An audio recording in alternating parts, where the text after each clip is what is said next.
Assalamualaikum Bu. Waalaikumsalam. Silakan duduk dulu Mbak Radita. Ya, terima kasih Bu. Silakan duduk. Agak geser sini. Oh, iya. Nah, biar lebih enak. Mau lebih deket lagi apa udah cukup seperti Enggak, ini? cukup segini aja. Oke, cukup segini aja. Nyaman Mbak Raditanya? Sudah Nyaman. Sebelumnya Ibu ucapkan terima kasih dulu ya sama Mbak Radita udah datang di ruangan Ibu, udah datang kita janji bareng di sini. Mbak Raditanya sudah bisa menyempatkan waktu dan bertemu dengan Ibu. Ibu ucapkan terima kasih sekali lagi ya Mbak Radita. Sama-sama. Oke, Mbak Radita apa kabar hari ini? Alhamdulillah sih Bu, baik. Baik. Baik. Ya. Baik. Hari ini seneng nggak sekolahnya? Biasa aja sih Bu. Biasa aja. Oke, Mbak Radita, ini kan kita semua sebelumnya sudah ada janji, sudah bikin kesepakatan juga kalau hari ini Mbak Radita ini akan ikut konseling individu dengan Ibu, ya kan? Sebelumnya Ibu mau tanya dulu, Mbak Radita ini sudah pernah belum ikut konseling? Belum sih Bu. Belum. Jadi konseling itu di mana ada konselor dan konseli. Konselornya siapa? Konselornya adalah Ibu. Dan konselingnya ini adalah Mbak Radita. Nanti di dalam konseling ini kita akan menyelesaikan bersama-sama permasalahannya yang dihadapi Mbak Radita. Kemudian Ibu harap selama sesi konseling Mbak Radita bisa terbuka sama Ibu. Apapun permasalahan yang nanti Mbak Radita ceritakan, Ibu akan tampung ya. Ibu tidak akan menjudge satupun yang Mbak Radita katakan. Kemudian yang kedua, nanti setiap pernyataan Mbak Radita, setiap ceritanya Mbak Radita, kita sama-sama jaga kerahasiaan. Sepakat ya? Ya, sepakat. Meskipun nanti sewaktu-waktu ada perihal seseorang yang ingin tahu tentang data-data dari konseling kita, itu semuanya atas persetujuannya Mbak Radita, gitu ya. Jadi kita sama-sama saling menjaga privasi satu sama lain. Kemudian nanti saya harap Mbak Radita selama sesi konseling ini bisa terbuka, rileks, cerita semuanya kepada Ibu. Ibu tanya dulu, Mbak Radita datang ke sini sukarela apa enggak? Sukarela kok. Sukarela. Berarti sukarela ya berarti ya. Sudah mau datang ke Ibu, udah sukarela. Ibu sangat-sangat berterima kasih. Ibu mengapresiasi dengan hadirnya Mbak Radita di sini. Mbak Radita nanti bisa bercerita semuanya sama Ibu apa yang Mbak Radita rasakan selama ini, selama sekolah. Apalagi Ibu sering banget dapat beberapa informasi dari teman-teman, dari beberapa guru kalau Mbak Radita itu sering nggak masuk sekolah, sering bolos, sering tidur di kelas, tugasnya nggak dikerjakan tepat waktu. Nah, di sini Ibu mau tahu semuanya kenapa Mbak Radita seperti itu ya. Nanti Mbak Radita bisa cerita ke Ibu begitu. Sekarang Ibu tanya dulu ke Mbak Radita. Mbak Raditanya udah siap belum ikut konseling sama Ibu? Oke sih. Sudah siap? Sudah enak duduknya? Sudah nyaman? Kayak gitu ya. Oke, nanti Mbak Radita setelah ini karena udah siap bisa memulai ceritanya, bisa memulai semuanya bercerita kenapa Mbak Radita tuh suka bolos, jarang masuk sekolah. Kalau masuk sekolah juga nggak pernah ada di kelas, tugasnya nggak dikerjakan tepat waktu ya. Kita bisa cerita kenapa. Jadi gini Bu, kan sebenarnya saya itu juga nggak pengen orang lain tahu apa yang saya alami, tapi karena saya juga kesini sudah sukarela, saya ingin bercerita juga, saya ingin terbuka sama Ibu, jadi saya mau cerita juga di sini. Sebelumnya kenapa alasan saya tuh bolos, sebenarnya awal-awal itu saya lebih ke karena memikirkan orang tua ya Bu. Orang tua itu ada konflik dalam rumah tangga. Kadang mereka kalau bertengkar itu saya tuh bingung Bu, karena saya kan punya adik ya. Saya tuh suka kayak ya gimana ya saya memposisikan ketika orang tua saya itu sedang bertengkar, saya melindungi adik saya itu gimana, karena mereka itu bertengkar itu yang sampai adik saya itu tahu. Saya merasa kalau udahlah saya aja gitu loh, nggak usah sampai adik saya tahu gitu, karena kalau saya ngontrol untuk saya sendiri saya it's okay gitu, tapi kalau untuk menjaga adik itu saya juga bingung gitu. Nah, terkadang kenapa saya bolos itu karena saya merasa orang tua saya aja nggak apresiasi kalau saya kadang berhasil dalam ujian misalnya Bu, terus kayak apa ngerjakan PR ya kadang orang tua ya tidak peduli gitu loh Bu, kayak gimana ya, mereka tuh nggak yang ingatin gitu ya, saya inisiatif buat kayak ngerjakan tugas, terus ngerjakan ujian, belajar, tapi saya merasa saya nggak diapresiasi gitu loh Bu. Saya kayak misalnya saya mau cerita, mereka pun nggak peduli gitu loh Bu, kayak nggak mau dengerin apa yang mau saya ceritain gitu loh.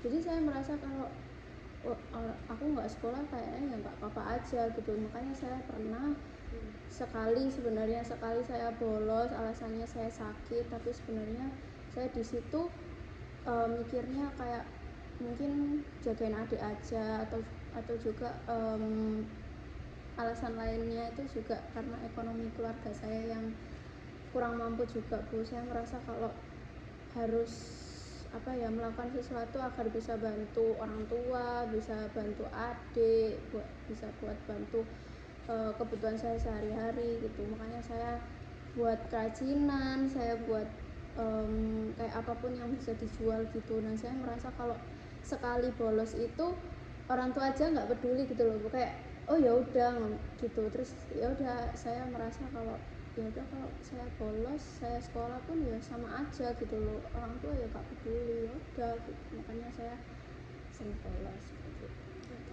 Berarti penyebabnya Mbak Redita ini suka membolos karena memang yang pertama ada faktor dari lingkungan keluarga yang memang keadaan bapak, ibu gitu ya, orang tua dari Mbak Redita ini seringkali bertengkar, seringkali adanya konflik di dalam rumah tangga yang membuat Mbak Redita ini tidak nyaman di rumah, begitu ya? Iya, yang membuat Mbak Redita ini akhirnya kalau belajar juga nggak enak. Iya, makanya saya lebih sukanya ya keluar aja. Makanya saya nggak sekolah, kadang cari tempat yang sekiranya saya tuh nyaman di sana kayak gitu. Oke, berarti dari faktor itu yang membuat Mbak Redita yang penting ya udah, mending nggak usah bolos, mending nggak usah masuk sekolah gitu ya, mending bolos aja, karena memang yang pertama udah banyaknya tekanan yang ada di rumah. Mbak Redita udah banyak sekali menyerap kata-kata yang seharusnya tidak didengarkan gitu ya, membuat Mbak Redita ini tidak nyaman, membuat Mbak Redita ini semakin banyak beban, begitu ya Mbak ya. Kemudian yang kedua adalah faktornya juga masalah ekonominya Mbak Redita, yang merasa kurang mampu, rasanya nih mending tidak usah sekolah, melakukan hal lain gitu ya. Mungkin hal lain itu Mbak Redita mau melakukan apa memangnya? Untuk saat ini sih saya buat kerajinan tangan sih Bu, kayak gantungan kunci gitu. Saya jual-jualnya di online karena kadang buat sangu atau uang saku saat sekolah aja saya nggak dikasih gitu loh. Kayak mungkin kalau beli kebutuhan buat sekolah mungkin masih dikasih, tapi kalau untuk jajan saya tuh jarang dikasih. Kalau saya minta pun juga nggak enak kan Bu. Jadi saya rasa kayak harusnya saya punya peluang lain atau kesempatan lain yang bisa saya lakukan biar ada uang saku kayak gitu. Oke, berarti selama Mbak Redita membolos tidak masuk sekolah, di rumah itu Mbak Redita seringkali membuat kerajinan. Iya Bu, tapi biasanya lebih seringnya di luar Bu, biasanya ke rumah teman. Oh gitu. Atau enggak, tapi teman yang bukan satu sekolah kayak gitu. Oke, teman beda sekolah yang memang dirasa Mbak Redita itu nyaman di sana. Oke, baik. Berarti Mbak Redita ini tidak pernah di rumah, meskipun membolos itu tidak di rumah gitu ya. Artinya keluar di rumah teman gitu ya, untuk membuat kerajinan itu. Alasannya memang membuat kerajinan untuk pendapatan, untuk tambah-tambahan uang, untuk jajan gitu ya, untuk terutama buat adik sih Bu, karena kan sebenarnya orang tua juga ngasih uang saku ke adik, tapi bagi saya kayak adik itu masih butuh yang lainnya loh. Mereka itu karena kurang care itu, jadi saya merasa saya harus bantu adik saya gitu. Artinya Mbak Revita ini sebenarnya ingin berkorban untuk adik, tetapi memang caranya salah gitu ya, perilakunya salah.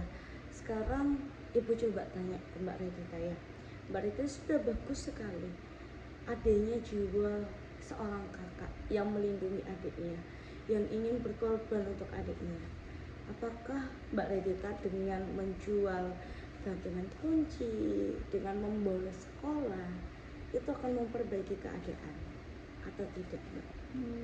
Sebenarnya enggak sih Bu, karena saya kan enggak dapat ilmu yang di sekolah ya, terutama juga pastinya saya ketinggalan jauh daripada teman-teman, apalagi kalau masalah tugas, masalah catatan apapun itu kan saya juga mau tanya teman itu juga nggak enak, jadi jarang-jarang gitu saya tanya ke teman-teman, jadi mungkin berdampak yang nggak baik buat saya. Tapi kalau untuk yang berjualan itu sih saya merasa saya fine-fine aja karena demi saya dan adik saya gitu. Oke, sekarang seperti ini Mbak ya, katanya memang demi saya dan adik saya, tetapi harusnya tugas dan kewajiban seorang anak itu memang belajar gitu ya, untuk membuat gantungan kunci, untuk membuat kerajinan tangan, itu kan bisa di sela-sela dari jam kosong sekolah. Sekarang Ibu mau tanya dulu, konsekuensinya selama ini Mbak Revita tidak masuk sekolah, membolos, terus ngerjain tugasnya tidak tepat waktu, kalau masuk juga tidak pernah di kelas, dibuat tidur begitu ya. Kemudian konsekuensinya yang selama ini Mbak Revita rasakan apa dari perilaku-perilaku yang Mbak Revita sudah lakukan, dengan alasan yang memang pertama karena faktor keluarga, kurangnya ekonomi, maunya berjualan saja untuk tambah-tambahan untuk adik. Padahal Mbak Revita sudah mengatakan kepada Ibu tadi kalau itu tidak baik, kalau itu juga bikin saya berdampaknya negatif. Sekarang Ibu tanya dulu ke Mbak Revita, konsekuensinya yang selama ini Mbak Revita rasakan berulang-ulang itu apa? Kalau yang berulang-ulang sih itu tadi sih yang saya bilang, ketinggalan materi, terus kadang kalau kadang-kadang ini lebih ke, kan saya sempat kayak tidur di kelas gitu, soalnya saya ngerasa ngantuk banget karena kemarin saya kayak apa ya, kayak saya tuh udah mempersiapkan apa ya, kayak kan saya udah lama bolos nih, jadi saya harus bisa mengejar materinya juga gitu, jadi saya harus belajar, tapi efeknya itu jadi saya ngantuk di dalam kelas gitu kan. Nah itu konsekuensinya jadi guru sempat marah ke saya, kayak Mbak, kamu kalau kamu ngantuk, kalau kamu tidur sini kan kamu nggak mendengarkan, terus keluar saja, nggak usah ikut kelas gitu kan Bu. Tapi saya sebenarnya itu niat, saya pengen ikut, cuma saya ngantuk aja, nggak bisa ngelawan ngantuk itu tadi. Terus konsekuensi yang ketiga, karena tadi kan yang pertama saya ketinggalan materi, terus yang kedua saya kena marah sama salah satu guru yang killer juga. Terus yang ketiga apa ya, lebih ke apa ya Bu, nilai sih Bu. Karena kan itu tadi saya kalau belajar itu ngerasanya nggak apa ya, nggak yang rutin, nggak yang rajin gitu, jadi kadang semalam gitu. Nah nggak semua materi kan bisa saya tangkap, apalagi saya juga sering bolos juga, jadi nggak yang lebih memahami lebih dalam daripada teman-teman gitu kan Bu. Jadi nilai saya lumayan anjlok gitu sih Bu, tapi saya ngerasanya biasa aja karena orang tua juga gak peduli gitu, ya udah. Mbak Revita sebenarnya tahu gitu ya memang konsekuensinya ini tidak baik di dalam dirinya. Tadi kan Mbak Radita juga sudah mengatakan kepada ibu berdampaknya negatif pada dirinya Mbak Radita gitu ya. Tapi karena memang ada satu sisi merasa orang tua itu tidak memperdulikan Mbak Radita, orang tua itu tidak peduli sama saya, ngapain saya sekolah gitu ya, ngapain saya harus belajar dengan giat, pada orang tua saja tidak peduli, tidak mengapresiasi. Sekarang kita sejenak Mbak Radita coba pikirkan gitu ya, perilaku-perilaku yang selama ini Mbak Radita alami itu perilaku yang baik atau perilaku yang buruk? Buruk sih Bu, karena orang tua kan juga udah membiayai sekolah ya, tapi memang mereka acuh sih terhadap saya. Cuma kembali lagi saya merasa kalau mereka kan sudah membiayai sekolah tapi saya tidak memanfaatkan itu lebih baik gitu. Berarti itu adalah perilaku yang buruk, perilaku yang menyimpang gitu ya. Memang seharusnya perilaku itu tidak dilakukan seharusnya ya. Nah artinya di sini ibu tanya lagi kepada Mbak Radita, tujuannya Mbak Radita datang kemari, tujuannya Mbak Radita untuk konseling perihal ini tuh apa? Sebelumnya kan ibu kasih kesempatan ya buat saya bisa konseling individu sama ibu. Terus saya ngerasa juga di kelas itu karena saya sering bolos juga, saya kan sewaktu-waktu juga nggak ada teman gitu Bu. Tapi saya tuh pengen cerita gitu, pengen cerita ke siapa ya, mau cerita ke orang tua sendiri nggak didengerin, cerita ke adik sendiri juga saya nggak mau nambah-nambahin masalah, nambah-nambahin pikiran ke adik. Jadi saya ngerasa mungkin dengan kesempatan konseling ini saya bisa cerita ke orang loh gitu, nggak saya pendam sendiri. Oke, tujuannya memang ingin bercerita. Ada lagi tujuannya untuk memperbaiki perilaku-perilaku yang buruk, untuk lebih giat lagi, atau bagaimana tujuannya? Mau juga Bu, yang itu dibilang Bu tadi, saya juga pengennya bisa berubah, bisa sedikit demi sedikit berlatih untuk apa ya, bisa nggak ketinggalan lagi sama teman-teman gitu. Terus juga saya kan pastinya butuh wawasan buat nanti saya persiapin ke jenjang yang berikutnya kan Bu. Jadi saya harusnya saya juga harus mulai berubah perilaku saya itu sih Bu, yang buruk itu. Oke, Mbak Radita kan di sini tujuannya sudah baik ya, datang kemari bertemu dengan ibu, ingin bercerita, ingin berkeluh kesah, tapi juga ingin memperbaiki perilaku-perilaku yang maladaptif menjadi perilaku yang adaptif, perilaku yang memang buruk menjadi perilaku yang baik gitu ya. Nah Mbak Radita tadi kan pengen merubah perilaku itu, pengen lebih baik lagi, pengen nantinya menuju jenjang yang lebih tinggi daripada SMA kali ini, lebih dipersiapkan lagi dari sekarang, pengennya seperti itu kan ya.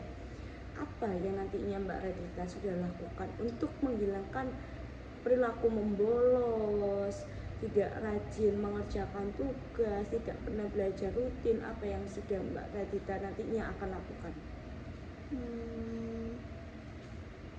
Apa ya Bu, kalau untuk saat ini sih kan ini saya juga udah apa ya, merasa kalau orang tua itu udah biayain sekolah saya, kenapa saya kok buang-buang biaya, sedangkan saya aja mengumpulkan uang saku itu sekeras itu kayak gitu. Jadi saya merasa saya harus sekolah gitu, saya harus sekolah, saya harus menimba ilmu biar nggak sia-sia apa yang dibiayai orang tua. Terus juga saya bisa ngebimbing adik saya gitu kan. Jadi saya sedikit demi sedikit ini mulai apa ya Bu, sekolah gitu, jadi kayak udah nggak mengurangi bolos-bolos saya. Terus juga buat yang saya masih membuat gantungan kunci buat dijual-jual itu juga saya mikirnya kalau pulang sekolah saya langsung ke teman saya gitu, jadi nggak langsung ke rumah gitu. Nah sedikit demi sedikit sih saya membuat kebiasaan baru buat saya itu sih. Oke, baik. Berarti Mbak Redita ini memang pengen ya merubah perilakunya. Tadi dengan yang sudah dikatakan, pengen rajin sekolah, pengen rajin juga mengerjakan tugasnya, kemudian nanti yang gantungan kunci itu jualannya itu setelah pulang sekolah dikerjakannya, begitu ya kan? Yang pengen nantinya Mbak Redita lakukan gitu. Nah, Mbak Redita di sini Ibu mau tanya dulu, sebelum konseling Mbak Redita sudah pernah berusaha mencoba untuk menghilangkan perilaku-perilaku buruknya atau tidak? Sudah pernah sih Bu, tapi cuman yang ke belajar aja. Soalnya saya kan sebelumnya kan ngerasa kalau kayaknya saya nilainya rendah, nilainya tinggi juga kan nggak diapresiasi ayah ibu saya. Jadi kayak buat apa gitu loh, buat apa belajar, buat apa ngeraih nilai yang bagus kayak gitu. Tapi dampaknya itu kembali ke saya sendiri. Saya nggak di kelas itu, saya nggak jujur, saya nggak punya teman yang sampai sedekat itu gitu loh Bu. Mungkin bisa jadi pandangan mereka terhadap saya itu kayak anak ini loh udah bolos berapa kali, terus juga nilainya jelek, ngapain ditemenin. Nah mungkin bisa jadi pandangan teman-teman kan kayak gitu Bu. Jadi saya tuh kenapa akhirnya ngerubah satu perilaku saya, yaitu rajin belajar.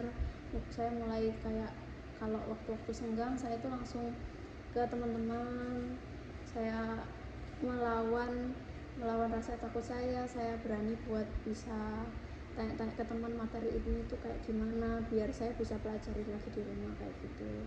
Nah karena saya mikirnya kayak biar saya bisa banyak teman lagi, bisa banyak teman yang bisa ditanya-tanyai, juga bisa apa ya, bisa nambah wawasan saya ya, karena itu tadi saya pengen bimbing adik saya juga gitu. Oke, berarti adanya rasa pengen bisa membimbing adik ke arah yang lebih baik, kemudian pengen punya teman lagi seperti kemarin gitu ya kan, sebelum masa-masa bolosnya banyak gitu ya. Waktu udah sering bolos, Mbak Redita ini merasa nggak punya teman, pandangan teman jadi berubah ke Mbak Redita, merasa Mbak Redita ini bukan anak yang baik-baik lagi seperti dulu gitu ya kan. Mbak Redita ini akhirnya pandangan orang itu yang dianggap Mbak Redita tuh sudah jelek gitu ya kan ya, yang dianggapannya Mbak Redita. Sekarang Mbak Redita kan sudah pernah mengatakan kepada ibu ya, sudah pernah bisa merubah pola belajarnya lebih rutin lagi gitu kan, sudah ada keinginan, sekarang tinggal dikonsistenkan aja perilaku-perilaku itu, tidak ada niat dari Mbak Dita. Sekarang ibu tanya dulu, Mbak Redita sudah niat belum kalau perilaku-perilaku buruk yang sebelumnya suka bolos, kemudian tidak pernah masuk kelas, tugas tidak pernah mengerjakan tepat waktu, tidak pernah belajar, kita rubah kepada perilaku yang lebih baik, rajin sekolah, masuk kelas tepat waktu, mengerjakan tugas tepat waktu, belajar rutin. Mbak Redita siap atau enggak untuk berubah itu semua? Saya siap sih Bu, cuma kadang ada waktu ke waktu itu kayak merasa nggak nyaman Bu, karena di kelas itu teman-teman itu nggak yang apa ya, nggak yang sebegitu support gitu loh Bu. Tapi saya ngerasanya kayak saya mikirnya kalau apa ya, kalau saya ngelakuin ini bisa berdampak baik loh ke adik saya, bisa berdampak baik loh buat saya nanti ke jenjang berikutnya gitu. Jadi kalau mau konsisten insya Allah saya bisa dan mau gitu ya. mau. Oke, baik, seperti ini karena Mbak Redita sudah mau konsisten gitu ya untuk kedepannya, untuk sehari-harinya nantinya setelah selesai dari konseling ini mau konsisten berubah perilakunya lebih baik lagi, lebih mencerminkan kepada Mbak Redita seperti dahulu yang anaknya rajin, pinter gitu ya, yang punya banyak teman begitu. Dan Mbak Redita mau seperti itu lagi ya kan. Mbak Redita mau untuk bisa menjadi seseorang dengan perilaku yang lebih baik lagi. Sekarang ibu mau tanya, jika besok Mbak Redita sudah bisa sudah konsisten melakukan itu semua, Mbak Radita mau apa dari ibu? Mau hadiahnya apa? Oh, maksudnya saya konsisten terus nanti dapat hadiah dari ibu. Iya, jadi Mbak Radita di sini ibu menawarkan kepada Mbak Radita, jika nanti Mbak Radita sudah bisa konsisten selama 1 bulan, 2 bulan, atau enggak selama 1 semester nih ya, kita sepakati bersama, sudah bisa 1 semester Mbak Radita ini konsisten, masuk sekolahnya rajin, belajarnya rajin, mengerjakan tugasnya rajin, nanti ibu akan kasih hadiah dari ibunya langsung. Mbak Radita mau apa? Apa ya? Boleh kamu? Boleh Soalnya dong. saya takutnya kayak gimana gitu. Boleh dong. Maunya apa dari ibu hadiahnya? Saya lebih ke pengen apa ya Bu, ibu bisa jadi tempat curhatnya saya terus. Kalau misalnya saya ada apa-apa itu saya bisa cerita ke ibu gitu sih. Soalnya kalau yang sudah saya bilang tadi di kelas kan nggak semua teman itu bisa saya ceritain apa yang saya alami, bahkan mungkin teman-teman kan bisa jadi masalahnya lebih besar daripada saya, jadi saya nggak mau, saya lebih baik mendam sendiri.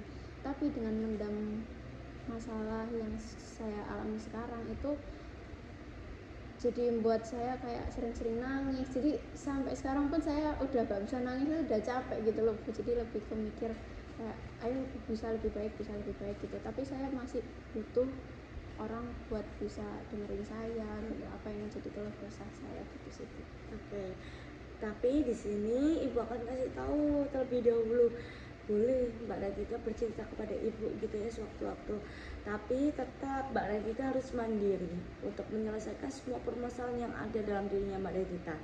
Seperti yang ibu ajarkan, kalau memang perilaku itu buruk, ya harus bagaimana kita menciptakan perilaku buruk itu menjadi ke arah yang lebih baik gitu ya.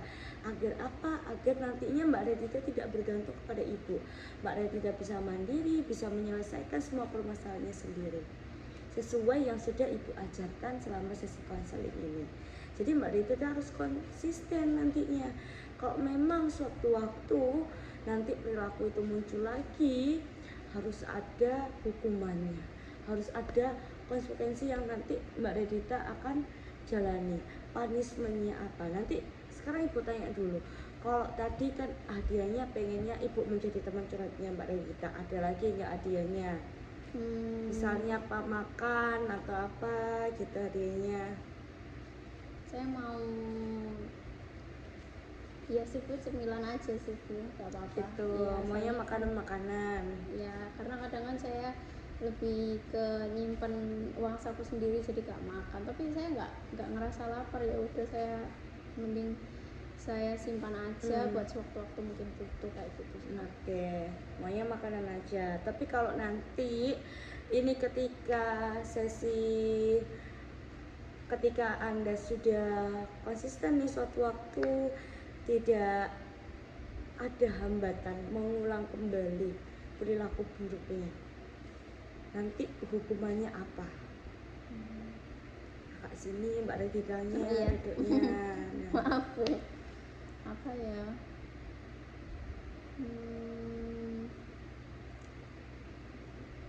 apa hukumannya kalau besok ini perilakunya Mbak Radita ini kembali lagi tidak konsisten ini, kan tadi kalau konsisten 1 semester ibu kasih hadiah, ibu kasih Mbak Radita makanan, cemilan gitu ya. Tapi kalau nggak konsisten ya, apa yang akan Mbak Radita lakukan untuk hukuman kepada dirinya Mbak Radita sendiri karena sudah mengulangi perilaku buruk? apa ya, mungkin saya bakal bersihin kelas Bu, atau enggak dihukum mungkin kayak maksudnya di lapangan gitu, atau tapi nanti kelihatan teman, nggak mau sih Bu. Nggak mau. Nggak mau. Kalau dilihat teman nggak mau. Nggak mau. Berarti harusnya bagaimana biar nggak dihukum? konsisten biar dapat rewardnya gitu. Tapi tetap diingat, konsisten itu bukan karena rewardnya, tapi bagaimana tadi yang Mbak Redita sudah lakukan, ya sudah pengen kan, tujuannya kita konseling tadi apa Mbak Redita sudah katakan kan, pengen lebih baik, pengen membimbing adik, itu yang menjadi dasar untuk Mbak Redita berubah, bukan karena reward dari ibu ya, tapi bagaimana dasarnya Mbak Redita ingin berubah itu adalah keinginannya apa, menjadi sebagai kakak panutan untuk adiknya. Oh, gini aja Bu, saya udah kepikiran buat hukumannya. Saya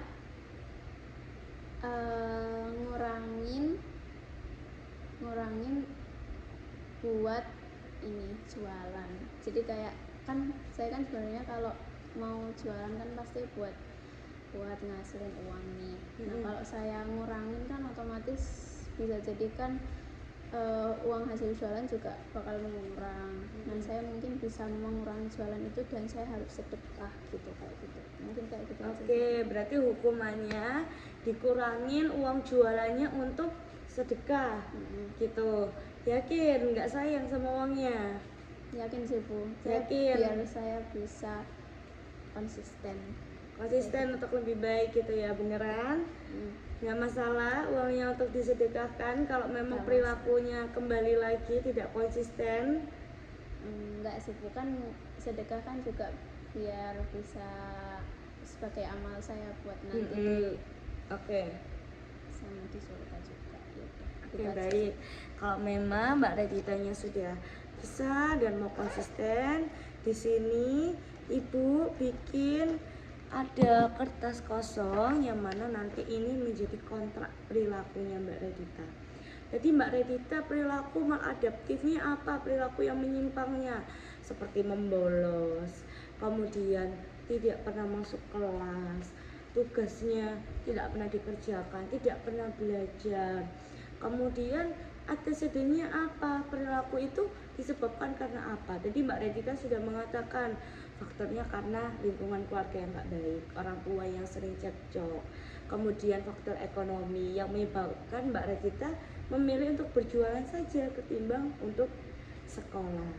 Kemudian konsekuensinya tadi Mbak Redita sudah mengatakan nilainya jelek, dimarahin guru karena merasa tertinggal gitu ya kan.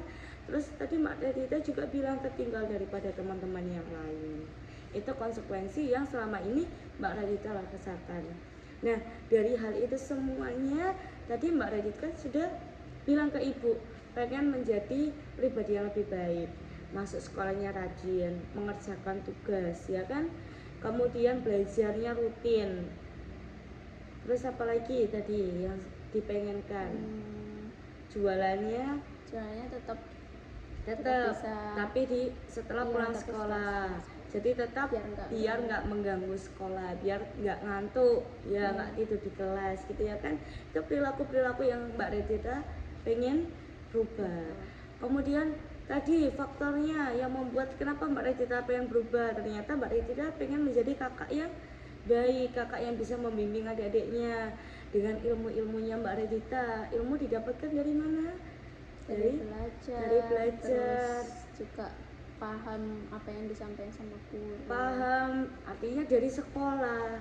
Berarti harus sekolahnya rajin, ya kan? Kalau mau membimbing adiknya, gitu. Nah, itu faktor yang pengen Mbak Redita rasakan untuk berubah. Selain itu Mbak Redita juga pengen banyak temen, ya kan? Kalau bolos terus gak punya temen, temennya rasanya Mbak Redita ini loh udah bolos gak bisa apa-apa, akhirnya nggak ada yang mau berteman gitu kan ya. Mbak Redita pengen punya banyak teman, akhirnya maunya belajar terus yang rajin biar temannya banyak, terus masuk sekolah juga biar bisa bersosialisasi gitu kan. Nah konsekuensinya tadi kalau Mbak Redita tidak melakukan, uang jualannya disedekahkan, tapi kalau bisa melakukan nanti dapat jajan dari ibu. Nah itu bisa ditulis di sini untuk kontrak perilakunya. Biar apa? Biar kita nanti Mbak Redita kalau sewaktu-waktu ini pengen perilakunya kembali lagi, Mbak Redita ingat, oh iya saya sudah punya kontrak dengan Bu Mutia gitu ya. Jadi kontrak perilaku ini bukan menjadi Mbak Renita semakin beban, tetapi menjadi bahan pengingatnya Mbak Renita untuk lebih konsisten lagi mengubah perilakunya. Kontrak perilaku ini sebagai pengingat, oh iya, saya ini punya kontrak loh sama Bu Mutia. Perilaku saya ini tidak boleh kembali lagi ke seperti dulu. Saya harus lebih baik lagi. Siap ya? Siap. Siap. Berarti ini nanti bisa ditulis, kemudian menjadi bahan pengingat. Ini sebagai tugas rumahnya Mbak Revita, mengingat kontrak perilaku dan konsisten untuk menjalankan perilaku-perilaku yang lebih baik. Gitu ya. Oke Mbak Revita, sudah paham? Paham, Bu. Bisa siap menjalankan? Bisa, insya Allah bisa. Bagus kalau bisa ya. Karena ini waktunya sudah cukup, kita kan sudah 45 menit menjalani sesi konseling gitu ya kan. Ibu ucapkan terima kasih kepada Mbak Revita. Nantinya kalau memang Mbak Revita sewaktu-waktu ya ingin ada perilaku yang kembali lagi, ingat kontraknya. Jadikan kontrak ini sebagai bahannya Mbak Revita untuk konsisten, gitu ya. Terima kasih Mbak Revita sudah datang. Sukses selalu, sehat selalu untuk Mbak Revita. Terima kasih. Ibu akhiri, wassalamualaikum warahmatullahi wabarakatuh. Waalaikumsalam warahmatullahi wabarakatuh. Terima kasih, Bu. Sama-sama. Assalamualaikum. Salam.